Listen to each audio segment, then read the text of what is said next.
এমন 13টি আমল আছে যে আমল যদি বান্দা করে আল্লাহ রাব্বুল আলামিন ফেরেশতাদেরকে দিয়ে তাদের জন্য দোয়া করান। সুবহানাল্লাহ। তাহলে আমরা যদি জেনে যাই তাহলে সেই আমলগুলো আমরা যত্নের সাথে করার জন্য চেষ্টা করব ইনশাআল্লাহ। আল্লাহ রাব্বুল আলামিন ফেরেশতাদের ব্যাপারে প্রথমে বলছেন, প্রিয় ভাইয়েরা, আল্লাহ রাব্বুল আলামিন ফেরেশতাদের কর্মপদ্ধতি, ফেরেশতাদের ব্যাপারে আল্লাহ রাব্বুল আলামিন কোরআনুল কারীমের মধ্যে বান্দাদেরকে জানাচ্ছেন। সূরা গাফিরের মধ্যে আল্লাহ রাব্বুল আলামিন এর একটা বর্ণনা দিয়েছেন যে আসলে ফেরেশতাদের কি ধরনের কাজ করে, তাদের কোয়ালিটিটা কি। আল্লাহ রাব্বুল আলামিন বলছেন, আল্লাযীনা ইয়াহমিলুনাল আরশ, ফেরেশতাদের প্রধানতম দায়িত্ব আল্লাহ রাব্বুল আলামিন নির্ধারণ করে রেখেছেন। 7 আসমান ভেদ করে যখন মানুষ কল্পনাও করতে পারে না, রব্বুল আলামিন এর উপরে তার আরশে আজিম। আল্লাহ বলছেন এই ফেরেশতাদের দায়িত্ব হচ্ছে তারা আল্লাহ রাব্বুল আলামিন আরশে আজিমকে ভর হিসাবে, আল্লাহ রাব্বুল আলামিন আরশে আজিমকে তারা বহন করে।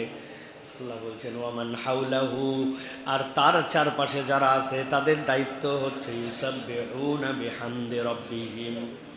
ওই মানুষগুলি, আল্লাহ রাব্বুল আলামিন বলতেছেন মানুষগুলি তোমরা জানো না, ওই ফেরেশতাগুলি আল্লাহর আরশ আজিম কেবল বহন করে না, তাদের দায়িত্ব হচ্ছে আশপাশে যারা থাকে তারা রব্বুল আলামিনের অনবরত তারা হামদ করতে থাকে।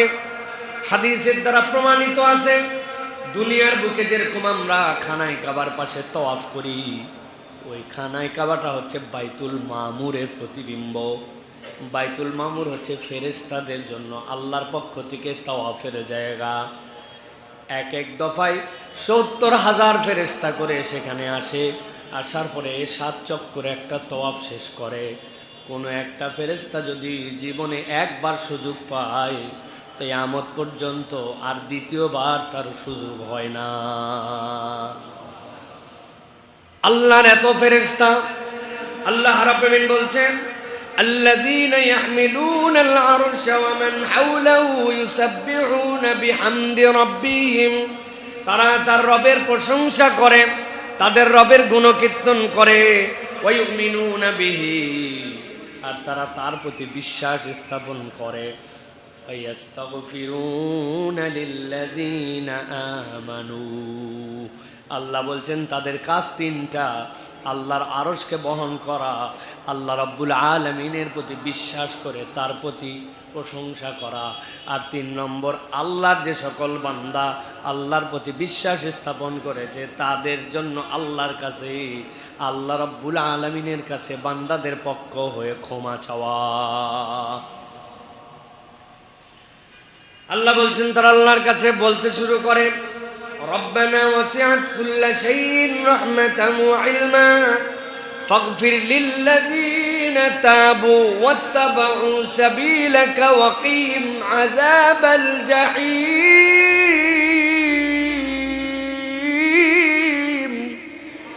আল্লাহ বলছেন তারা আল্লাহ রাব্বুল আলামিনের কাছে শুধুমাত্র এই কথাগুলো বলতে শুরু করে, রব্বুল আলামিন তুমি তাদেরকে ক্ষমা করে দাও যারা তোমার কাছে তওবা করে আর তোমার পথে চলে। আল্লাহ তোমার কাছে ফরিয়াদ, আমাদেরকে তুমি সৃষ্টি করেছো, আমরা তোমার কাছে দোয়া করি। আল্লাহ তোমার রাস্তায় যারা চলে আর তোমার দিকে যারা ফেরত এসে তওবা করে, রব্বুল আমিন বিশেষ দয়ায় তুমি তাদেরকে মাফ করে দাও আর জাহান্নাম থেকে মুক্তির ঘোষণা দিয়ে দাও। সুবহানাল্লাহ। এই আয়াত কেন বললাম? ফেরেশতারা 13 ধরনের আমল করলে বান্দার জন্য দোয়া করে। দোয়াটা কি করে?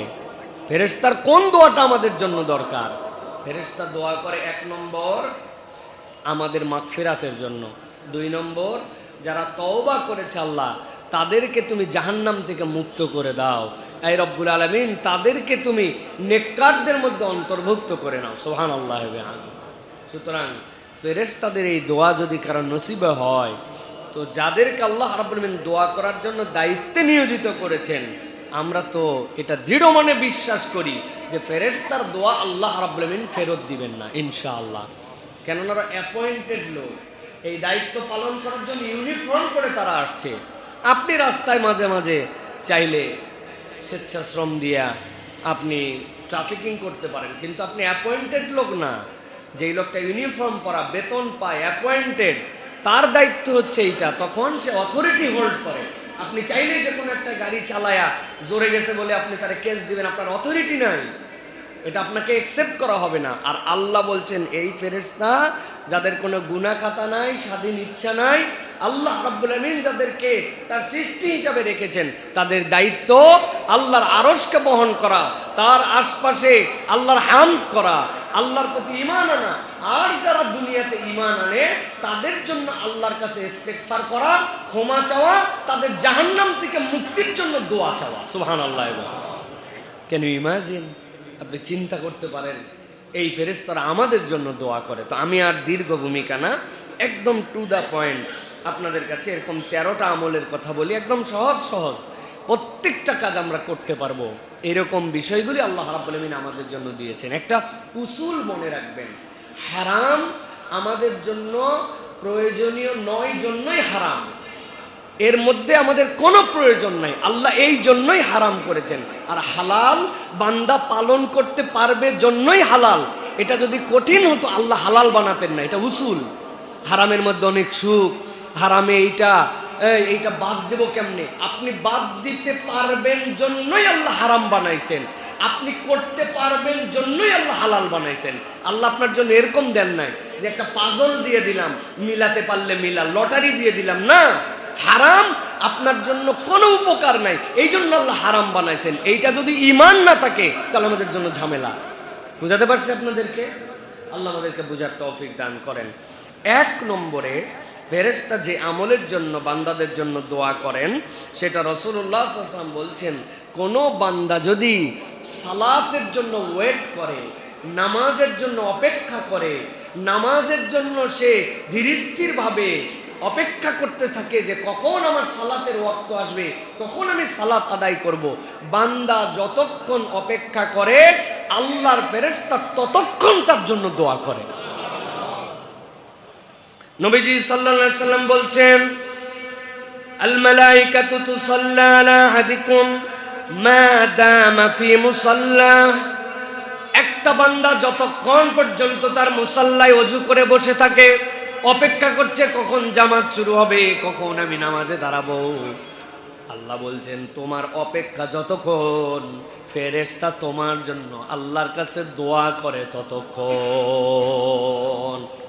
নবীজি সাল্লাল্লাহু আলাইহি সাল্লাম বলছেন, মা লাম ইউহদিস, সে যদি পবিত্র অবস্থায় থাকে, ওযু অবস্থায় থাকে, ফেরেশতা আল্লাহর কাছে বলতে শুরু করে, আল্লাহুম্মা গফির লাহু, এই রব্বুল আমিন তোমার বান্দা পবিত্র অবস্থায় নামাজের জন্য অপেক্ষা করে, আমি আল্লাহর ফেরেশতা হিসেবে তোমার কাছে ফরিয়াদ দিলাম, তোমার বান্দাকে তুমি মাফ করে দাও। আল্লাহুম্মা রহমহু, এই রব্বুল আমিন তুমি দয়া করে ওই বান্দার প্রতি দয়া করো। লা ইয়াজালু আহাদুকুম ফি সালাতিন মা দামাতিস সালাতু তাহসিবু।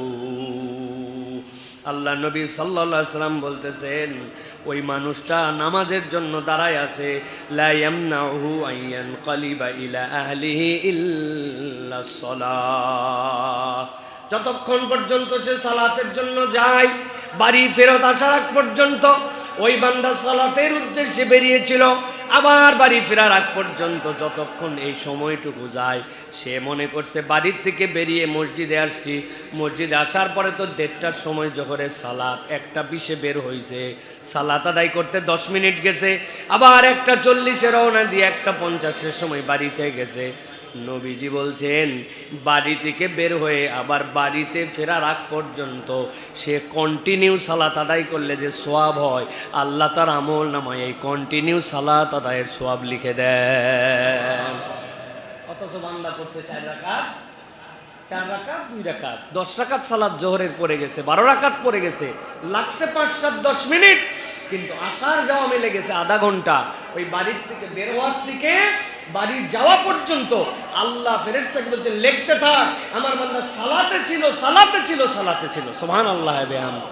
আর ওই যে বসে গেছে যতক্ষণ অপেক্ষা করছে, তখন আল্লাহ স্পেশাল ফেরেশতা পাঠিয়েছেন, তুই 2টা দোয়া করবি আমার কাছে, আল্লাহ এই বান্দাকে মাফ করে দেন, আর এই বান্দাকে আপনি আল্লাহ রহম করেন, এই বান্দাকে মাফ করেন, এই বান্দাকে রহম করেন, এই বান্দাকে মাফ করেন, এই বান্দাকে রহম করেন। ওই বান্দা হয়তো পাশের জনের সাথে তখন গল্প করতেছিল, প্রয়োজনীয় কথা বলতেছিল, সে কথা বলতেছে, কিন্তু আল্লাহর ফেরেশতা তার জন্য, যে এখনো সালাতে দাঁড়ায় নাই, তার জন্য দোয়া করতেছে। সুবহানাল্লাহ।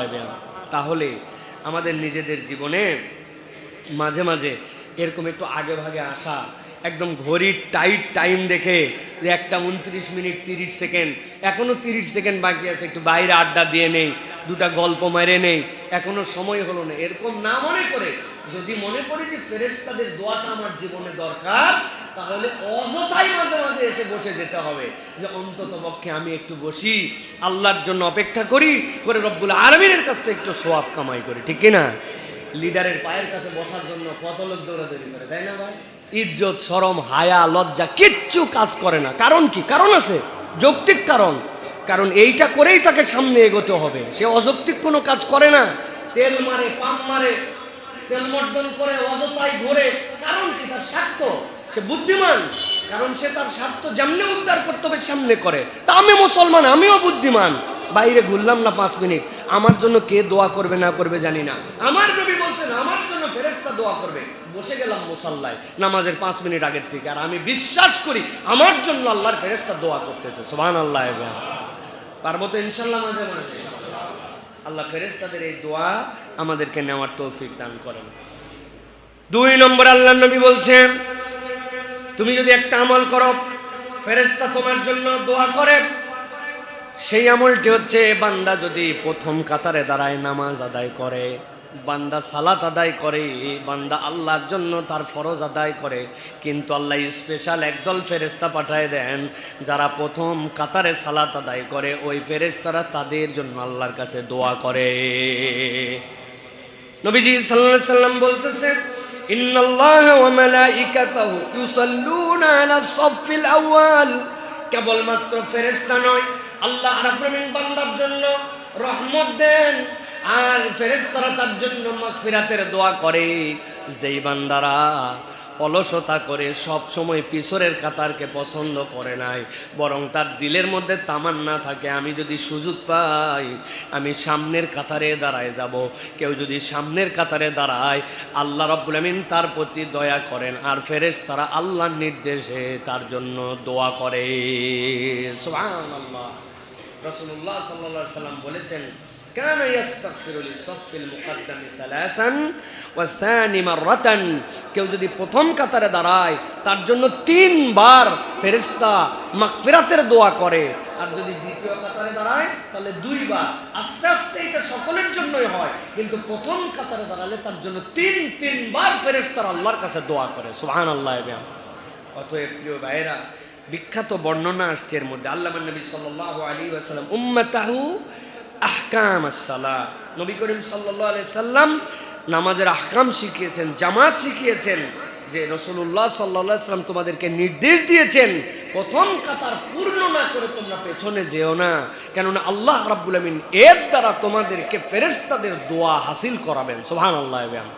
অতএব আমাদেরকে প্রথম কাতারের মুসল্লি হওয়ার জন্য একটু দিলের মধ্যে অনুপ্রেরণা লাগবে। প্রিয় ভাই, এক শ্রেণী আছে জীবনেও কোনোদিন প্রথম কাতারে নামাজ পড়ে না, আছে না ভাই? এখানে কেউ আছেন ভাই যে আমার লাইফে কোনোদিন প্রথম কাতারে নামাজ পড়িনি? আমি হাত তুলতে পারবেন ভাই? এখনো তারা আসে নাই, তারা আসবে, আরেকটু পরে আসবে ইনশাআল্লাহ। এইগুলো মানুষ তো 9:30টার সময় চলে আসছে, এনারা তো সামনে বসা নিয়ে পিরাপিরি করে। প্রিয় ভাইরা, অতএব আমাদেরকে প্রথম কাতারে বসার জন্য এটা চেষ্টা করতে হবে। কেন? আমি আল্লাহর দয়া আর ফেরেশতার দোয়া চাই, এটা লাগবে তো আমাদের জীবনে, না ভাই?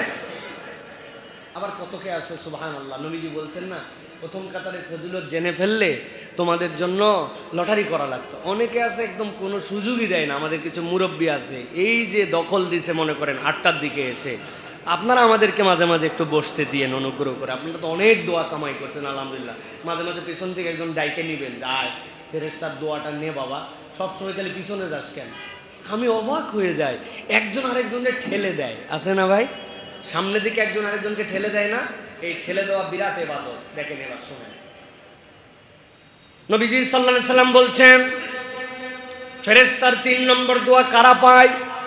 আল্লাহ নবী সাল্লাল্লাহু আলাইহি সাল্লাম বলতেছেন তিন নম্বর দল তারা, ইন্নাল্লাহ তাআলা ওয়া মালাইকাতাহু ইউসাল্লুনা আলাল্লাযীনা ইয়াসিলুনাস সুফুফ ওয়া মান সাদ্দা ফারজাতান রাফাআহুল্লাহু বিহা দারাজাত। আল্লাহ নবী বলছেন তিন নম্বর দল, আল্লাহর ফেরেশতা তাদের জন্য দোয়া করে, আল্লাহ যাদের জন্য স্পেশাল রহমত দেন, যারা কাতার পূরণ করে করে দাঁড়ায়। আর আল্লাহ নবী বলছেন সাথে সাথে ওয়ামান সাদ্দা ফারজাতান, যেই ব্যক্তি কাতারের গ্যাপ পূরণ করে, ফাঁকা জায়গা পূরণ করে দাঁড়ায়, আল্লাহর ফেরেশতা তার জন্য দোয়া করে। সুবহানাল্লাহ। অতএব আমি কাতার সোজা করে দাঁড়াবো, একদম সফ মিলায়ে, একটা সফ দেখলাম একটু হেঁটে গেলে বাম পাশে অনেক কষ্ট, শাট করে এখানে দাঁড়াই গেলে হয় না। আমি আল্লাহর রহমত চাই, ফেরেশতার দোয়া চাই, কষ্ট করে কোনায় চলে গেছি, যাই ওই জায়গার গ্যাপটা পূরণ করছি আমি, আল্লাহ রাব্বুল আলামিন সাথে সাথে তার প্রতি রহমত দিবেন। একটা স্পেশাল ফেরেশতা, জেনারেল না, প্রত্যেকের চ্যাপ্টার ভাগ করা আছে, ওই ফেরেশতার সাথে সাথে তার সাথে লেগে যাবে, ও সালাত আদায় করে, আর আল্লাহর ফেরেশতারা দায়িত্ব দিয়েছেন তুই খালি ওর জন্য দোয়া করতেই থাকবি, করতেই থাকবি। সুবহানাল্লাহ। আর যে কাতারের গ্যাপ পূরণ করে, এখন সামনে ফাঁকা হয়েছে, আমি ধাক্কায় দেই, ভাই যান যান, আপনি আল্লাহর দোয়া নেওয়ার জন্য যান, আপনার জন্য ফেরেশতা দোয়া করবে, আমার দরকার নেই ভাই, আগান আপনি ভাই। উনি ফাঁকা দিয়া, তাহলে তো উপকার, ঠিক না ভাই? আপনি অনেক ভালো মানুষ, আল্লাহ আপনাদেরকে এটা কন্টিনিউ করার তৌফিক দান করুক। ধাক্কায় আরেক বাইরে অন্তত পক্ষে যাতে আমরা সওয়াব নিতে পাঠাই, তবে নিজেরও মাঝে মাঝে একটু নেওয়ার দরকার আছে না ভাই? আমি এখন জায়নামাজ পারছি, চিন্তা করছি এটা তো আমার জায়গা, সামনে গেলে আমার জায়নামাজ আরেকজনের পা পড়লে এটা যদি গুনাহ হয় না, এই জন্য এই জায়নামাজ পার্টি আরো ধাক্কায় সামনে, উনি সাইড দিয়ে আরেকজনের সামনে দেয়, খারাপ না, ভালো। আপনি আপনার আরেক বাইরে ফেরেশতার দোয়া পাওয়ায় দিচ্ছেন, আরেক বাইরে আল্লাহর রহমত পাওয়ায় দিচ্ছেন, কিন্তু আল্লাহ বলছেন এটা অপরকে ধাক্কানোর আমল না, এটা তোমার আমল। যেই ব্যক্তি নিজে কাতার পূরণ করে, যেই ব্যক্তি নিজে কাতারের গ্যাপ পূরণ করে, ইন্নাল্লাহা ইউসাল্লুনা, ইন্নাল্লাহা ওয়া মালাইকাতাহু ইউসাল্লুনা, আল্লাহ এবং তার ফেরেশতারা আল্লাহর রহমত করে এবং তার জন্য দোয়া করে। আল্লাহ নবী সাল্লাল্লাহু আলাইহি সাল্লাম বলতেছেন কার জন্য? আলাল্লাযীনা ইয়াসিলুনাস সুফুফ, যারা কাতারটা সোজা করে, গ্যাপটা পূরণ করে, আল্লাহ তার জন্য সওয়াব দান করেন। সুবহানাল্লাহ। এই জন্য সাহাবায়ে কেরামের আমল ছিল দাঁড়ানোর পর আবার দেখে নিতেন যে আমি এত দূর ফাঁকা করে দাঁড়াইছি কিনা, যে আরেকটা বাইরে নেওয়া যায় কিনা। আমাদের ওরে বাবারে বাবা, আমাদের যে কাতার হয়, আমি যদি ওই কাতার ঠিকঠাক মতো দেখি, প্রত্যেক কাতারে 5 জন লোকেরা ঢুকান যাবে, গায়ের সাথে লাগলে আরো মাইন্ড করে, আরে ভাই একটু রিল্যাক্স করে নামাজ পড়তে দেন তোরে ভাই, কি সব পরে এসে চাপাচাপি করেন আপনি এগুলা। উনি একটু ফাঁকা ফাঁকা রিল্যাক্স করে দাঁড়াইছে, এদিকে এক বিগ গ্যাপ, ওইদিকে এক বিগ গ্যাপ, ওই জায়গায় শয়তানির রাজিম এসে আপনার সাথে সিরিয়াল দিছে। বিতাড়িত শয়তান আপনার ওই ফাঁকার মধ্যে বসছে, শয়তান আপনার মাথার মধ্যে এটা ঢুকাইছে। আরে গায়ের সাথে গায়ে লাগলে অস্বস্তি হয় রে ভাই, আরে গরমের দিন কি রে ভাই, আপনার একটা হুঁশ আক্কেল নেই, একদম হুতাহুতি করে নামাজ পড়তেছেন আপনি। শয়তান বুঝাই দিয়েছে, ঠিক আছে চালাও, মধ্যে ফাঁকা রাখো, তাহলে খেলা জমে যাবে। খবরদার। এই জন্য কাতার পূরণ করে দাঁড়াতে হবে, মাথার মধ্যে রাখতে হবে। যদি ফাঁকা জায়গা থাকে, দুই ভাইয়ের মধ্যে একজনকে ডেকে নিয়ে যতটুকু সুন্দর করে দাঁড়ানো যায়, আল্লাহ এবং তার ফেরেশতা এই বান্দাদের প্রতি রহমত দান করেন। সুবহানাল্লাহ। 4 নম্বরে আল্লাহ নবী সাল্লাল্লাহু আলাইহি সাল্লাম বলছেন সালাতের জন্য অপেক্ষা করা একটা তো গুণ তোমার জন্য, কিন্তু কতক মানুষ আছে যে মানুষগুলো মসজিদের মধ্যে অবস্থান করাকে পছন্দ করে, হয়তো বা কাজ নাই, বাহিরে এখন ঘুরতে পারতো, অন্য ব্যস্ততা ছিল, কিন্তু নিয়ত করছি অযথাই বাহিরে ঘুরে কি করব। ওই বান্দা এরপরে অজু করে, অজু করার পরে একবার যদি মসজিদে এসে বসে থাকে, শুধু কোনো জিকির করে না, আজকার করে না, কিছুই করে না, অজু অবস্থায় আল্লাহর ঘরে আদবের সাথে যদি অপেক্ষা করে আর বসে যায়, আল্লাহ নবী বলছেন যারা মসজিদে অজু অবস্থায় অপেক্ষা করে, আল্লাহর একদল ফেরেশতা এই মসজিদে বসে থাকার কারণে তাদের প্রতি আল্লাহর কাছে ক্ষমা প্রার্থনার দোয়া করে। নবীজি সাল্লাল্লাহু আলাইহি সাল্লাম বলছেন, আপনি জানাই দিয়ে রাখেন, মা তাওয়াত্তানা রাজুলুন মুসলিমুল মাসাজিদ লিস-সালাতি ওয়ায-যিকরি ইল্লা ইল্লা তাবাশবাশাল্লাহু লাহু কামা ইয়াতাবাশবাশু আহলুল গায়বি বিল গায়বিহিম ইযা কদিমা আলাইহিম। আল্লাহ নবী সাল্লাল্লাহু আলাইহি ওয়াসাল্লাম বলছেন, তোমাদের কোনো লোক যদি দীর্ঘ কোনো সফরে চলে যায়, বাড়িতে সন্তান আছে, স্ত্রী আছে, পরিবার আছে, সবাই জানে তার আব্বা কবে আসবে, তার বাপ কবে ওই হজ থেকে আসবে, বিদেশ থেকে সফর করে আসবে। যখন প্রিয়জন বাহিরে যায়, দীর্ঘ সফর করার পরে বাড়িতে যখন আসে, সবার মনের মধ্যে যেরকম আনন্দ থাকে, আমার জন্য এই গিফট নিয়ে আসছে, আমাদের বাড়িতে আমাদের বাপ ফেরত আসছে, সকলের মনের মধ্যে যেরকম আনন্দ হয়। আল্লাহ নবী সাল্লাল্লাহু আলাইহি সাল্লাম বলছেন, কোনো ব্যক্তি যদি আল্লাহর ঘরে এসে বসে যায়, ওই পরিবারের কাছে ফেরত আসার কারণে সন্তান সন্ততির যা আনন্দ হয়, আল্লাহর ঘরে কেবলমাত্র জিকিরে বসে থাকার কারণে আল্লাহ রাব্বুল আমিন এর থেকে বেশি বান্দার উপরে খুশি হয়ে যায় যে আমার বান্দা আমার ঘরে আসছে, আমার কাছে এসে জিকির করে, সুবহানাল্লাহ, আলহামদুলিল্লাহ, আল্লাহু আকবার বলে। মসজিদে বসাটাই স্বয়ং একটা জিকির, ইটস সেলফ একটা জিকির। রাসূলুল্লাহ সাল্লাল্লাহু আলাইহি ওয়াসাল্লাম বলতেছেন এই জন্য যে মসজিদে অবস্থান করা এটা হচ্ছে ফেরেশতাদের তার জন্য দোয়া এবং রহমত কামনা করে।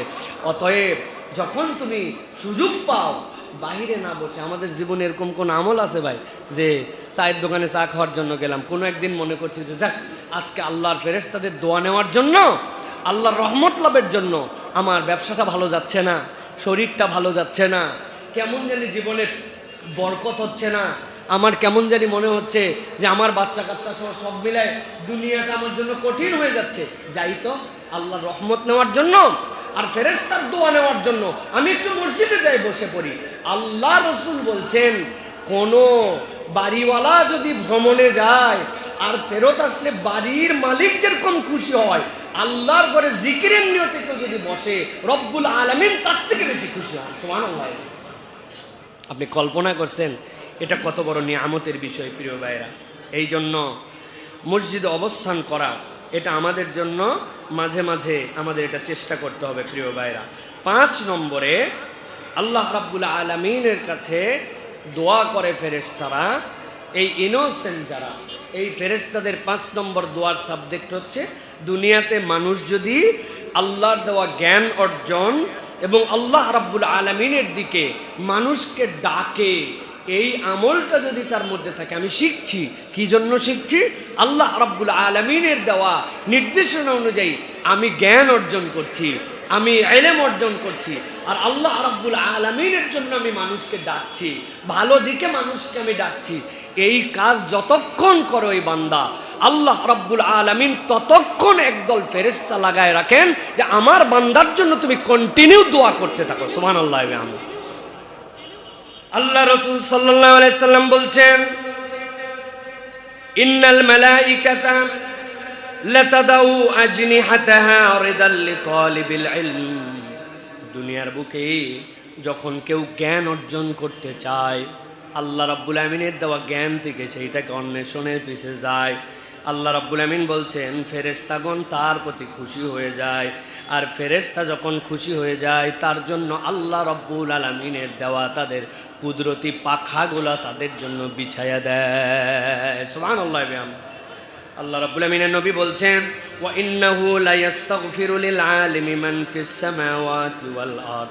আসমান জমিনের ভিতরে যত কিছু আছে সব কিছু যারা আলেম তাদের জন্য আল্লাহর কাছে মাগফিরাতের দোয়া করে। হাত্তাল হিতান ফিল মা ওয়া ফাদলুল আলিমি আলাল আবিদি কাফাদলিল কামারি আলা সাইরিল কাওয়াকিব। তুমি বোঝো না, কিন্তু যেই মাছগুলি তুমি বোঝো যে কেবলমাত্র পুকুরের মধ্যে নড়াচড়া করে, সাগরের মধ্যে চলাফেরা করে, নদীর মধ্যে তুমি দেখো মাছ ঘোরাফেরা করে, আল্লাহ নবী বলছেন, আল্লাহ নির্দেশ দিয়ে রাখেন তুমি যদি জ্ঞান অর্জনের পথে থাকো আর তুমি যদি ইলম অর্জনের পথে থাকো, ওই মাছগুলি পর্যন্ত তোমার জন্য দোয়া করে। সুবহানাল্লাহ। এরপরে আল্লাহ রাসূল সাল্লাল্লাহু আলাইহি ওয়াসাল্লাম বলছেন, ফাদলুল আলিমি আলাল আবিদ। একজন ব্যক্তি কেবলমাত্র ইবাদত করে, জ্ঞান অর্জন করে না, ইলম নাই, সে ভালো, সেও বান্দা ভালো, কিন্তু কেবলমাত্র সে ইবাদত করে। আল্লাহ নবী বলছেন একজন জ্ঞানীর অবস্থান একজন নিরেট কেবল ইবাদত গুজারের উপরে তেমন সমস্ত তারা কমালার উপরে যেরকম চাঁদের অবস্থান, চাঁদটা জলজলে বেশি, ওই রকম আল্লাহর কাছে ইবাদতকারীরও দাম আছে, কিন্তু একজন আলেমের দামটা চাঁদের মতো। সুবহানাল্লাহ। এই আলেম মানে কি? খতিব সাহেব না, ইমাম সাহেব, মাদ্রাসার হুজুর না, যিনি দিন শিখবেন, ইসলাম শিখবেন, আল্লাহর বিধান জানেন, হালাল চিনেন, হারাম চিনেন, আল্লাহ রাব্বুল আলামিনের শরীয়তের জ্ঞান যার মধ্যে আছে, এই জ্ঞান অর্জন করলে আল্লাহ রাব্বুল আলামিন তাকেও আলেম হিসাবে গ্রহণ করবেন। তবে শর্ত একটা আছে, যে ইলমটা অর্জন করেছেন ওইটা অনুযায়ী আপনি আল্লাহকে ভয় করেন কিনা, ওইটা অনুযায়ী আপনি আল্লাহর জন্য আমল করেন কিনা। কেবলমাত্র অর্জনের ইলম না, জ্ঞান তো শয়তানেরও ছিল। মুআল্লিমুল মালাইকা, সকল ফেরেশতার ওস্তাদ, ওস্তাদের ওস্তাদ বলে না ভাই, এই পৃথিবীতে ওস্তাদের ওস্তাদ বলতে একজনই, এটা হচ্ছে শয়তান। কিন্তু এটা তো তাকে বেনিফিট দেয় নাই, কেননা সে আল্লাহ রাব্বুল আলামিনের কাছে নিজেকে নিবেদিত করে নাই, সে মুসলিম হয়ে যেতে পারে নাই।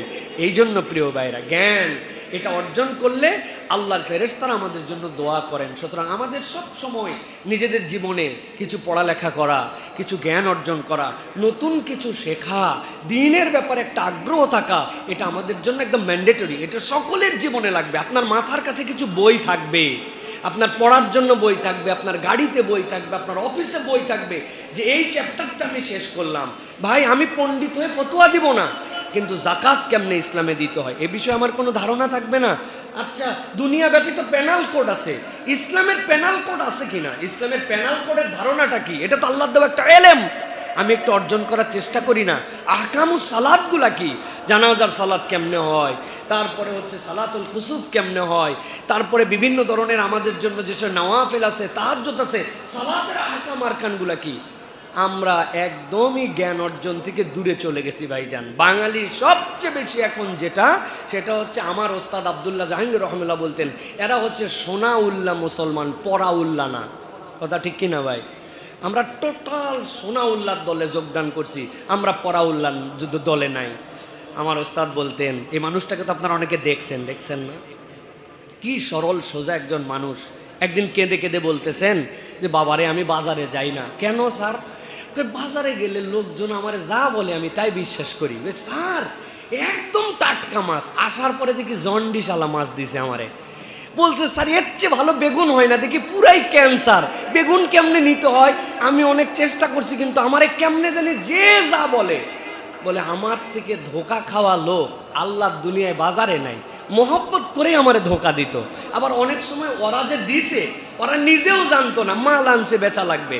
স্যার বলতেন আমি এটাতে মাইন্ড করতাম না, ও ভাই পছন্দ হয় নাই ফালাই দিলাম, আজকে ঠকছি কালকে আবার কিনবো। কিন্তু যেই জায়গায় ধোকা খেতে পারি, যেই আমল করতেছি ওই আমলটা কবরে নিয়ে যাওয়ার পরে দেখি যে এটা বাতিল, এটা চলবে না, এটা হয় নাই, তখন আমি কার কাছে অজুহাত দিব? ফেরত তো আসার সুযোগ নাই আমার আর। স্যার এই জন্য কেঁদে কেঁদে বলতেন দুনিয়ায় ধোকা খাও, এটা কোনো ব্যাপার না, অপমান করে দিছে একটু সয়ে যাও, খারাপ ব্যবহার করছে একটু মাফ করে দাও, কিন্তু আমলটা বিশুদ্ধ হচ্ছে কিনা হিসাব মিলায় নাও। মুহাম্মদ সাল্লাল্লাহু আলাইহি ওয়াসাল্লামের তরিকায় না হলে দুনিয়ায় তোমার স্ট্যাটাস, ভাব, হম্বি তম্বি, দাম, তোমার কোনো কিছু আল্লাহর কাছে অ্যাকসেপ্ট হবে না। অতএব আমলের ক্ষেত্রে আমাদেরকে সতর্ক হতে হবে, ঠিক কিনা ভাই?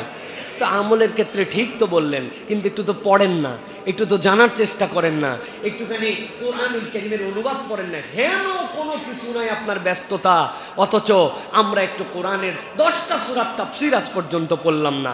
আলাম তারা কাইফা ফাআলা রাব্বুকা বিআসহাবিল ফিল, ভাই এটার ঘটনাটা কি, এটার তাফসীরটা কি, তাফসীর ইবনে কাসিরের মধ্যে কি বলছে? ভাই দুনিয়া কত আধুনিক হয়েছে, আপনার মোবাইলে আপনি গুগলে সার্চ করে দেখেন, আপনি কত কিছু পাবেন। ডেডিকেটেড এআই যদি পান, যদিও আমি এটা আপনাকে সাপোর্ট সবসময় নিতে বলতেছি না কোরআন হাদিসের ব্যাপারে, কিন্তু এখান থেকেও আপনি অনেক সোর্স খুঁজে পাবেন যে আমি কোন তাফসীরগুলো পড়বো, লিঙ্ক করে দাও আমাকে, একটুখানি পড়েন, একটু জ্ঞান অর্জন করেন। এতগুলা কথা কেন বললাম? আল্লাহর ফেরেশতা আর আল্লাহ রাব্বুল আলামিন, যেই ব্যক্তি জ্ঞান অর্জন করে অনবরত তার জন্য আল্লাহর পক্ষ থেকে দোয়া আর রহমত আসতে থাকে। সুবহানাল্লাহ। আমরা না জেনারেলি বলি আমাদের জীবনে রহমত নাই, আমাদের জীবনে বরকত নাই, আমাদের সময়টা কেন জানি সপ্তাহ শুরু সপ্তাহ শেষ বাপরে দৌড়ের উপরে আমরা আছি। কেন? কেননা আল্লাহর পক্ষ থেকে আমাদের রহমত কমে গেছে, এই জন্য আমরা আমাদের জীবনে বরকত দেখতে পাচ্ছি না। প্রিয় ভাইয়েরা, আল্লাহ যেন আমাদেরকে এই বরকতের জিন্দেগি দান করেন। তাহলে 5 নম্বরটা কি গেল? 5 নম্বরটা গেল যে আমাদের আল্লাহ রাব্বুল আলামিনের জন্য ইলম অর্জন করা। অনেক কথা আছে কুরআনুল কারীমের সূরা তাওবার মধ্যে একটা ডিটেইলস বর্ণনা আসছে। আল্লাহ রাব্বুল আলামিন বলেছেন, ওয়া মা কানাল মুমিনুনা লিয়ানফিরু কাফাতান ফালাউলা নাফারা মিন কুল্লি ফিরকাতিন মিনহুম তাইফাতুন লিয়াতাফাক্কাহু ফিদ-দ্বীন। তোমাদের মধ্যে সবাই যেন একসাথে জিহাদে বের না হয়ে যায়, সবাই যেন চলে না যায়। আল্লাহ বলছেন একটা দলের দায়িত্ব তারা যেন থাকে এবং তারা দ্বীনের ব্যাপারে যেন তারা পড়ালেখা করে, গবেষণা করে, চিন্তা করে। আল্লাহ বলছেন ওয়ালিয়ানজিরু কওমাহুম ইযা রাজাউ ইলাইহিম লাআল্লাহুম ইয়াহজারুন। যখন তোমাদের দল ফেরত আসবে, যা যা শিখলো, যা যা জ্ঞান গবেষণা করলো, সেটা যেন তাদের কাছে আবার দিয়ে দিতে পারে। সুবহানাল্লাহি বিহামদি। আপনি কল্পনা করতে পারেন সব মানুষ জিহাদে চলে যাবে, সব মানুষ আল্লাহর রাস্তায় একদম বেরিয়ে চলে যাবে না, একদল ডেডিকেটেড লোক থাকবে যারা চিন্তা করবে, গবেষণা করবে, যারা কিভাবে আগায় নেওয়া যায় জাতিকে, দেশকে, তাদের একটা অনুপ্রেরণা হবে, তারা চিন্তা ভাবনা করবে। এই জন্য আমরাও মাঝে মাঝে বলি প্রিয় ভাইয়েরা যে সব মানুষকে কিন্তু রাজনীতি করতে হয় না, রাজনীতিবিদদেরকে চালানোর জন্য ডেডিকেটেড একদল লোক থাকতে হয় যারা তাদেরকে ব্যাকআপ দিবে, যারা তাদেরকে জ্ঞানটুকু দিয়ে অন্ততপক্ষে সঠিক রাস্তায় পরিচালিত করতে পারবে। এখন আমাদের দেশের এগুলো সস্তা হয়ে গেছে, এই জন্য সস্তা হয়ে যাওয়ার জন্য সবাই সামনে ফেস দেখাতে চায়, কারণ ফেস না দেখালে আমার তো আর কোনো অবস্থান নাই। অথচ এক দলের ব্যাপার আল্লাহ বলতেছেন একদল যেন থাকে তারা জ্ঞান অর্জনের পিছনে লেগে থাকে। এই জন্য এইটার উসুলে অনেক আমাদের সালাফরা বলতেন মাদ্রাসা ছুটি হয় না, বাৎসরিক মাদ্রাসা ছুটি হয়ে যায় না, কখনো মাদ্রাসার সব ছাত্রকে একসাথে ছুটি দেওয়া যাবে না। ছোট্ট একটা দল হলে ওই প্রতিষ্ঠানের বরকতের জন্য তারা পড়ালেখার জন্য থাকবে, এক দল চলে যাবে আরেক দল আসবে, মাদ্রাসা পুরা ছুটি। বলেন আমাদের মাদ্রাসা পুরা ছুটি। আমি আপনাদেরকে নোট ডাউন করার জন্য বলতেছি। কোরআনের 9 নম্বর সূরা, সূরা তওবা 122 নম্বর আয়াত তাফসীর পড়ে দেখবেন, সালাফদের মতামত পড়ে দেখবেন। আমাদের প্রতিষ্ঠানগুলোর বরকত ওই জন্য উঠে গেছে, ছুটি দিয়েছে 40 দিন একবারে, ঈদের ছুটিতে সবাই চলে গেছে, কেউ নাই, প্রতিষ্ঠান তালা চাবি, হবে না, বরকত হবে না। এটা একটা সূত্র আল্লাহর দেওয়া পক্ষ থেকে। প্রিয় ভাইরা, 6 নম্বরে সংক্ষেপে বলি, অসুস্থকে দেখতে যাওয়া। বান্দা যখন অসুস্থ মানুষকে দেখতে যায়, আল্লাহ রাব্বুল আলামিনের ফেরেশতা তার জন্য দোয়া করে। সুবহানাল্লাহ বিহামদি বলেন। আল্লাহ নবী সাল্লাল্লাহু আলাইহি সাল্লাম বলছেন, মা মিন মুসলিমিন ইয়াউদু মুসলিমান গুদওয়াতান ইল্লা সাল্লা আলাইহি 70,000 মালাকিন হাত্তা ইউমসিয়া। কোন মুসলিম যখন কোন অসুস্থ মুসলিমকে দেখতে যায়, আল্লাহ নবী সাল্লাল্লাহু আলাইহি ওয়াসাল্লাম বলছেন সকালে যদি দেখতে যায়, বিকাল পর্যন্ত 70,000 ফেরেশতা তার জন্য আল্লাহর কাছে দোয়া করে। আপনাদের মনে লাগে নাই না ভাই? মনে করছেন ফলমূল নিয়ে দেখতে যেতে হবে, তাই তো? না, খরচ তো আমিও করছি, ফেরেশতা দোয়া না করে কুলাতে পারে নাকি? এই যে আমাদের বাজে ট্রেডিশনগুলা আমাদের ভালোবাসাগুলা কমায় দিচ্ছে। ফলমূল পারেন না পারেন, আপনি তার জন্য কিছু নিয়ে যেতে পারেন না পারেন, একজন মুসলিম দায়িত্বশীল হিসেবে তাকে শুধু দেখতে চলে গেছে। ভাই আপনি অসুস্থ শুনলাম, চিন্তা করেন না, আল্লাহ রোগ দেওয়ার মালিক, আল্লাহ ভালো করবে ইনশাল্লাহ। ডাক্তার দেখাচ্ছেন ভাই, যদি কোনো হেল্প লাগে বলেন তো, আমার অমুক হাসপাতালে একজন পরিচিত ভালো ডাক্তারের সাথে দেখাইছিলাম, ওই ডাক্তার দেখে আমি ভালো রেজাল্ট পাইছিলাম, নামটা একটু বলে দিলেন, মাথায় একটু হাত দিয়ে একটু দোয়া করে মুসাফা করে চলে আসেন। আরে অচিরে আপনি উঠবেন, উঠে আবার 2 ভাই আমরা একসাথে দেখা হবে ইনশাল্লাহ, চা খাবো আপনার সাথে আবার। কিছু না, এই কথা কয়টা বলে তার বুকের মধ্যে একটু শান্তি দিয়েছেন, তার কাছে গেছেন, সালাম দিয়েছেন, চলে আসছেন। আল্লাহ নবী বলছেন 70,000 ফেরেশতা সকাল থেকে সন্ধ্যা পর্যন্ত আল্লাহর কাছে যে দেখতে গেছে তার জন্য দোয়া করে। সুবহানাল্লাহ বিহামদি। আপনি কল্পনা করতে পারেন? সুবহানাল্লাহ বিহামদি। নবীজি সাল্লাল্লাহু আলাইহি ওয়াসাল্লাম বলছেন, ওয়া ইন আদাহু আশিয়াতান ইল্লা সাল্লা আলাইহি 70,000 মালাকিন হাত্তা ইউসবিহা। সারাদিন সময় পায় নাই, সন্ধ্যার পর একটু দেখতে গিয়েছিল, ওই দেখতে যদি যায় রুগীর কাছে আর ফেরত আসে, ওই দিন ফজর হওয়ার আগ পর্যন্ত ওই বান্দার জন্য 70,000 ফেরেশতা আল্লাহর কাছে দোয়া করে। সুবহানাল্লাহি বিহামদিহি ওয়া কানা লাহু খারিফুন ফিল জান্নাহ। নবী করিম সাল্লাল্লাহু আলাইহি ওয়াসাল্লাম বলছেন, একদল ফেরেশতা ওই তাদেরকে বলতে থাকে, আরে ও তো রুগী দেখতে আসে নাই, ও তো জান্নাতের মধ্যে ফল সংগ্রহ করতে আসছে। তার জান্নাতে সে ফল হাতাচ্ছে, হাতের মধ্যে একটা বড় ঝুড়ি, পাকা পাকা ফল। কোন ফলটা নিবে? যতক্ষণ সে রুগী দেখে সে যেন জান্নাতের ফল আহরণ করে। সুবহানাল্লাহি বিহামদিহি। চিন্তা করছেন ভাই, ইসলাম কি বিউটিফুল ইসলাম আমাদেরকে দিয়েছে, কি দায়িত্বশীলতা দিয়েছে। আমরা যদি আল্লাহর এই হক আদায় করে একজন আরেকজনকে দেখতে যাই, পাড়াপড়শির খবর নেই, রুগীর খবর নেই, তাহলে তো একটা মানুষ একটা মানবিক সমাজ দেখতে পাবে প্রিয় ভাইরা। অথচ আমরা মানবিক সমাজের বাহিরে চলে যাচ্ছি প্রিয় ভাইরা। এই জন্য আমাদেরকে এই চেষ্টাটা করতে হবে প্রিয় ভাইরা। নবী করিম সাল্লাল্লাহু আলাইহি ওয়াসাল্লাম বলছেন যে যখন কোনো ভাই কোনো অসুস্থ রুগীকে দেখতে যাই, মানে আদা মারিদান নাদা মুনাদিম মিনাস সামা, যেই আমি গেছি একজন অসুস্থ তাকে দেখার জন্য, আসমানের একটা ফেরেশতার সাথে সাথে ডাক দিতে শুরু করে, ও ভাই তুমি ধন্য গো ভাই, তুমি ধন্য। ফেরেশতা বলছে তাকে, আমি শুনতে পাই না, কিন্তু নবী বলছেন তিপ্তা ওয়া তাবা মামশাকা ওয়া তাতাওয়া ওয়া তাতাওয়া ওয়া তাওয়াত মিনাল জান্নাতি মানজিলা। আল্লাহ নবী সাল্লাল্লাহু আলাইহি ওয়াসাল্লাম বলছেন তোমার পথ চলা মসৃণ হোক, বলছে তাকে তার জন্য ডেকে ডেকে, ওয়া তাবা মামশাক, তোমার চলাচলটা মসৃণ হয়ে যায়, তোমার পথ যেন কঠিন না হয়। আর তার জন্য ঘোষণা দিচ্ছে ওয়া তাবাওয়াত মিনাল জান্নাতি মানজিলা, আর তুমি তো জান্নাতে ঠিকানা বানাই নিলে ভাই, তুমি তো রুগী দেখতে আসো নাই, তুমি তো আসছো তুমি জান্নাতের ঠিকানা বানাতে, তোমার পথ চলাকে সহজ করে নেওয়ার জন্য। সুবহানাল্লাহ। সুতরাং কেউ যদি সুস্থ থাকতে চায় সে যেন অসুস্থ রুগীকে দেখতে যায়, তার লাইফটা যদি স্মুথ দেখতে চায় তাহলে সে যেন আল্লাহর কোনো বান্দা অসুস্থ হলে অবহেলা না করে, তাকে সুযোগ পেলে যেন দেখতে চলে যায়। সুবহানাল্লাহ। এটা আমাদের মধ্যে রেগুলার হওয়া উচিত প্রিয় ভাই। এটা তাহলে কয় নম্বর গেল আমাদের জন্য? 6 নম্বরে। এবার 7 নম্বরে, মুসলিম ভাইয়ের জন্য যদি কেউ গোপনে দোয়া করে, আল্লাহ রাব্বুল আলামিন ফেরেশতাদের দ্বারা তার জন্য দোয়া করান। সুবহানাল্লাহ। নবী করিম সাল্লাল্লাহু আলাইহি সাল্লাম থেকে আসছে, আন উম্মে দারদা ওয়া আবি দারদা রাদিয়াল্লাহু আনহুমা আন্না নবী সাল্লাল্লাহু আলাইহি ওয়াসাল্লাম কানা ইয়াকুল দাওয়াতুল মারইল মুসলিমি লিআখিহি বিযহরিল গায়ব মুস্তাজাবা। কোনো ভাই এখানে উপস্থিত নাই, আমি তার জন্য দোয়া করি, তার কল্যাণের জন্য দোয়া করি। আমার অনুপস্থিত ভাইয়ের জন্য যদি আমি দোয়া করি, আল্লাহ বলতেছেন এই দোয়াটা কবুল দোয়া হয়। ইনদা রাসিহি মালাকুন মুয়াক্কালুন কুল্লামা দাআ লিআখিহি বিখাইরিন ক্বালাল মালাকুল মুয়াক্কালু বিহি আমিন ওয়া লাকা বিমিসলি। সে দোয়া করতেছে, আল্লাহ তুমি আমার ভাইকে মাফ করে দাও, আমার ভাইয়ের রিজিকে বরকত দিয়ে দাও, আমার ভাইয়ের সম্মানকে তুমি উচ্চকিত করে দাও, দুনিয়া আখিরাতে তার মর্যাদা বাড়ায় দাও, তার পরিবারের মধ্যে অশান্তি আছে আল্লাহ তার পরিবারের অশান্তি দূর করে দাও। ওই লোক উপস্থিত নাই, কিন্তু যখন কেউ এই দোয়াটা করে একটা ফেরেশতা তার পাশে এসে দাঁড়ায় যায়, দাঁড়ায় আল্লাহর কাছে বলে, আল্লাহ ওই ভাইয়ের জন্য যে উপস্থিত নাই সে যা দোয়া করে আমি ফেরেশতা সবগুলা তার জন্য দোয়া করলাম। আর সাথে সাথে একটা ফেরেশতা বলে আমিন। আল্লাহ বান্দার দোয়া তার জন্য কবুল করেন, আর সে অপরের জন্য যা দোয়া করেছে আল্লাহ তার জন্য সেইটা কবুল করে নেন। সুবহানাল্লাহ। এটার কি শিখছি আমরা? এর মধ্যে সামাজিক কি শিষ্টাচার আছে? অপরের ব্যাপারে আপনার পজিটিভ থিঙ্কিং করা, অপরের কল্যাণ কামনা করা। সে ধ্বংস হয়ে যায়, সে নষ্ট হয়ে যায়, সে শেষ হয়ে যায়, সে বাতিল হয়ে যায়, তার ইজ্জতহানি হোক, এটা আপনার দ্বারা আমার দ্বারা কখনো এটা কল্পনার মধ্যে আসতে পারে না। আল্লাহ এই জন্য বলছেন তুমি তার পজিটিভ কল্যাণ কামনা করো। তুমি কল্যাণ কামনা করলে কি হবে? তোমার দোয়া তুমি করলে কবুল হবে কি না হবে জানি না, কিন্তু আমি যা দোয়া করতেছি আল্লাহ একটা ফেরেশতা দিয়ে ওই সেম দোয়া আমার জন্যও চাচ্ছেন। সুবহানাল্লাহ। ওই জন্যই অনেক সময় আপনারা গল্প শুনছেন না, মানুষের হিংসা কোন লেভেলে হয়। আল্লাহ বলছে একজন যে তুমি যা চাবা তোমার ভাই তার ডবল পাবে।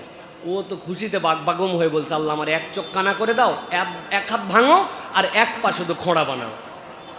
অপরজন 2 চোখ কানা হয়েছে, 2 হাত গেছে, 2 পা গেছে। আল্লাহ মাফ করুক, আমাদের তবিয়ত যেন এরকম না হয়। আমরা আচার আচরণে অনেক ক্ষেত্রে দেখতে পাচ্ছি প্রিয় ভাই, হিংসুটে মন ভর্তি অন্ধকার, উপরে কাপড় চোপড় চকচকা পরিষ্কার, মনটা যদি খালি দেখা যেত জঘন্য গন্ধ বেরিয়ে যাচ্ছে ওই দিক দিয়ে, ফেরেশতারা ওই গন্ধটা পাচ্ছে। উপরে কেউ দেখে না, কিন্তু আমার ভিতরটা যে কত নোংরা, আমার ভিতরটা যে কত কলুষিত, এই চেহারা দিয়ে কি হবে বলেন? এই উপরের বাহ্যিক আচরণ দিয়ে কি হবে? অন্তর পরিষ্কার করে এই জন্য আল্লাহ রাব্বুল আলামিনের কাছে আমাদের কাছে চাইতে হবে। একটা আয়াতে কারিমা আপনারা জানেন না, সূরা হাশরের 10 নম্বর আয়াত। মুফাসসিরিনে কেরাম বলছেন এই আয়াতটা এত বেশি সাহাবায়ে কেরাম পড়তেন এই হাদিসের পরে। ওয়াল্লাযীনা জাউ মিন বা'দিহিম يقولون ربنا اغفر لنا ولإخواننا الذين سبقونا بالإيمان ولا تجعل في قلوبنا غلا للذين آمنوا ربنا إنك رؤوف رحيم। আল্লাহ আমাদের আগে যারা চলে গেছেন আল্লাহ ইমানের উপরে, আল্লাহ আল্লাহ তুমি তাদেরকে মাফ করে দাও। আর আল্লাহ মুসলিম ভাইয়ের উপরে আমার মনের মধ্যে যেন কোনো গিল না থাকে, কোনো বিদ্বেষ না থাকে। আল্লাহ আমার অন্তরের মালিক তো আমি সর্বক্ষণ নয়, আল্লাহ এটা শয়তান ক্রিয়াশীল হয়, তুমি তার উপরে ক্রিয়াশীল হয়ে আমার অন্তরকে তুমি আমার ভাইদের উপর থেকে বিদ্বেষ মুক্ত বানায় দাও। সুবহানাল্লাহ ওয়া বিহামদিহি। এটা আমাদের কাছে আল্লাহর কাছে ফরিয়াদ করতে হবে প্রিয় ভাইরা। এটা গেল 7 নম্বর। 8 নম্বরে আল্লাহর ফেরেশতা তাদের জন্য দোয়া করেন সার্বক্ষণিক, যারা দুনিয়ার বুকে দান করে, দানশীলদের জন্য আল্লাহ রাব্বুল আলামিন আল্লাহর ফেরেশতাদের দোয়া করাতে থাকেন। সুবহানাল্লাহ ওয়া বিহামদিহি। হাদিসের মধ্যে আসছে নবী করিম সাল্লাল্লাহু আলাইহি ওয়াসাল্লাম বলছেন, এই হাদিসটা একটু মন দিয়ে শুনেন ভাই, যেহেতু আমরা দানশীল মানুষ এই হিসাবে আমাদের এই হাদিসটা একটু বেশি শোনা দরকার প্রিয় ভাইরা।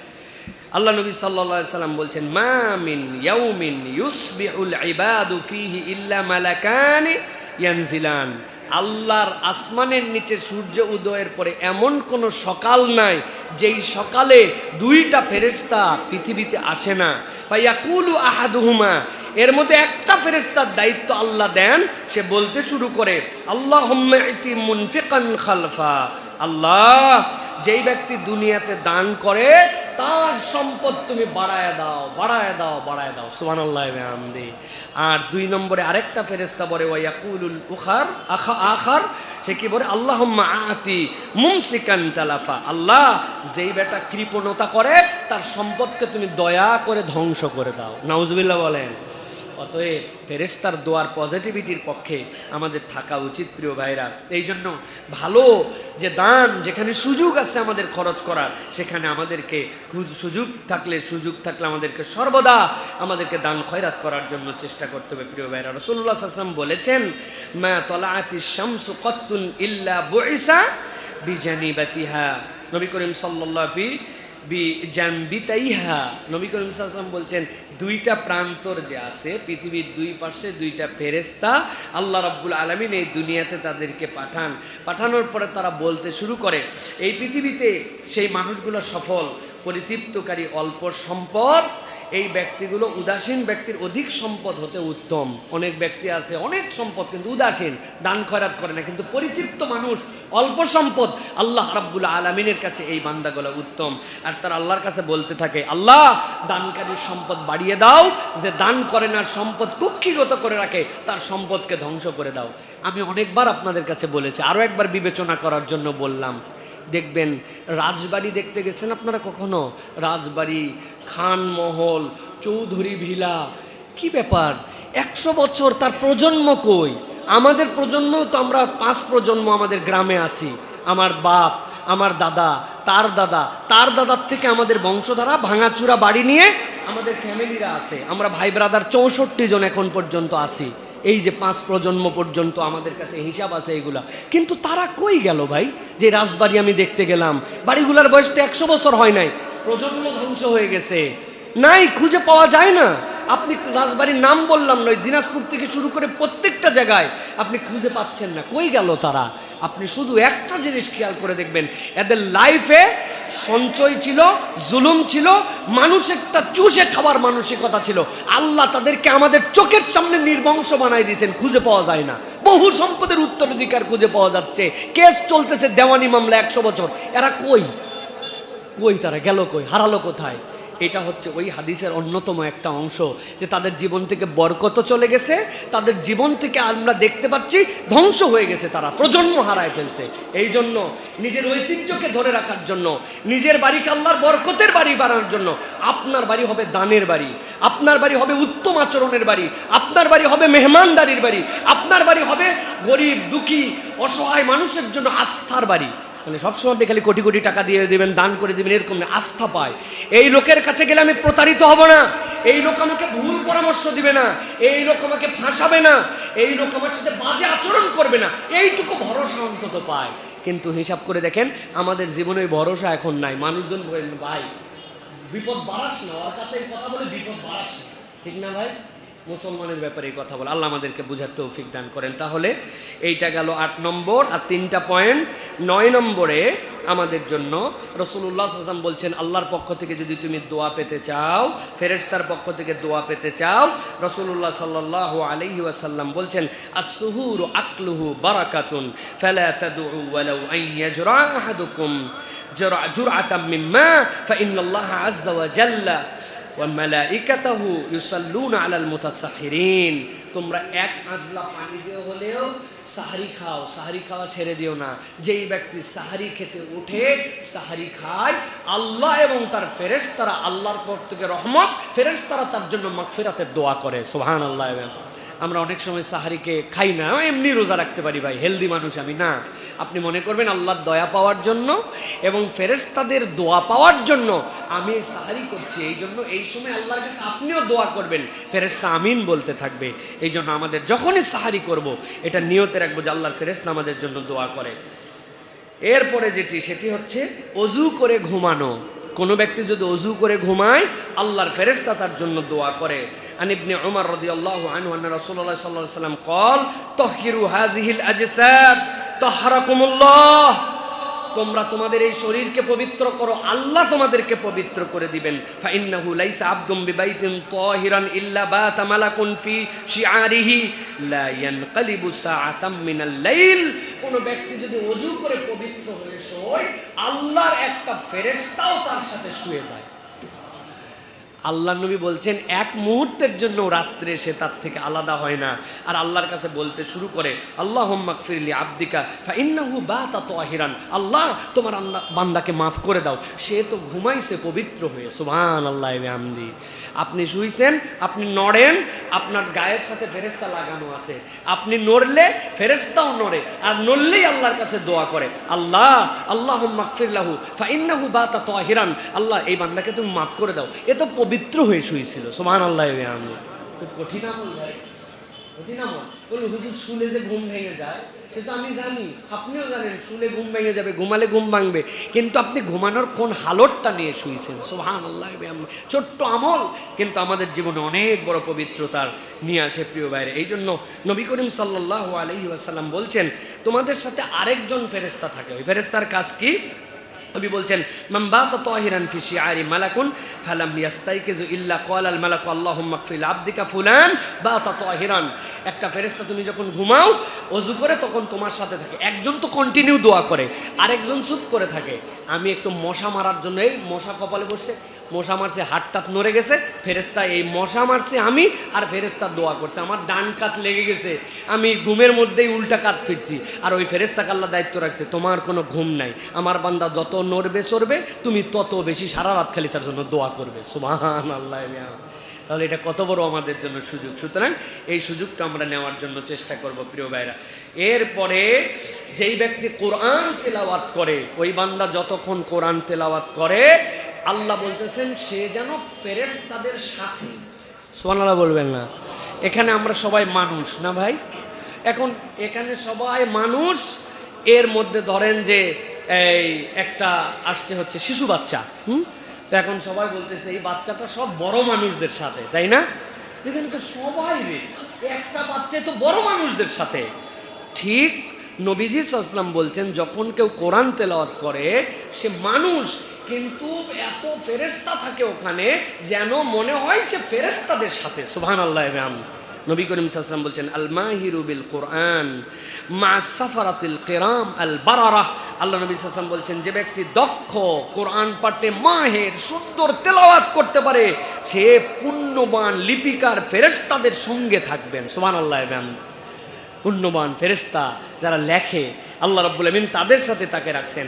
আর নবী করিম সাল্লাল্লাহু আলাইহি ওয়াসাল্লাম বলছেন ওয়াল্লাযী ইয়াকরাউল কোরআন ওয়া ইয়াতাতাআতাউ ফীহি ওয়া হুয়া আলাইহি শাক্কুন লাহু আজরান। আর একটা লোক চিন্তা করছে, আমার তো কোরআন তেলাওয়াত অত ভালো না, আমি তো কোরআন পড়ার সময় একটু তোতলাই আছে না, আলহামদুলিল্লাহি মানে অনেক চেষ্টা করে করে, কিন্তু তোতলায়া মানে কষ্ট করে করে পড়ে, আটকায় যায়, তাও বাদ দেয় না। আল্লাহ নবী বললেন, মন খারাপ করিস না বাবা, তোর তো ডবল সোয়াব। কয় সোয়াব? একে তো কষ্ট করে পড়তেছে, তারপরে পড়া বাদ দেয় নাই, আল্লাহ নবী বলছেন তার জন্য ডবল নেকি, বাদ দিও না, তুমিও ফেরেশতার সাথে আসো। সুবহানাল্লাহি ওয়া বিহামদিহি। তাহলে কোরআনুল কারীম পড়তে হবে। বিপদে পড়ে গেছেন, কোন জায়গায় একটা ঝামেলা লাগে গেছে, প্যাঁচ খুলতেছে না, কি ডিসিশন দিব বুঝতেছি না, লাইফটা কেমন জানি মনে হচ্ছে, বাচ্চা কাচ্চাকে বকাবকি করছে কিন্তু কাজ হচ্ছে না, কোরআন তেলাওয়াত করেন বেশি করে করে আল্লাহর কাছে, যে আল্লাহ আমাকে একটুখানি ফেরেশতাদের সাথে নিয়া, তাদের দোয়া নিয়া, ইস্তেগফার নিয়া আমাকে তুমি একটু গাইড করো। সুতরাং এটা হচ্ছে একটা বিরাট বড় নিয়ামত প্রিয় ভাইরা। এরপরে শেষ দুটি পয়েন্ট, তার মধ্যে একটি হচ্ছে যে দুনিয়ার কোনো মানুষ যদি রাসূলুল্লাহ সাল্লাল্লাহু আলাইহি সাল্লামের প্রতি দরুদ এবং সালাম পাঠ করে, আল্লাহর সাথে সাথে তার জন্য আল্লাহ এবং তার ফেরেশতার পক্ষ থেকে দোয়া এবং ইস্তেগফার করান। সুবহানাল্লাহি ওয়া বিহামদিহি। আল্লাহ কোরআনুল কারীমের মধ্যে বলেছেন এই জন্য, ইন্নাল্লাহা ওয়া মালাইকাতুহু ইউসাল্লুনা আলান নবী ইয়া আইয়ুহাল্লাযীনা আমানু সাল্লু আলাইহি ওয়া সাল্লিমু তাসলিমা।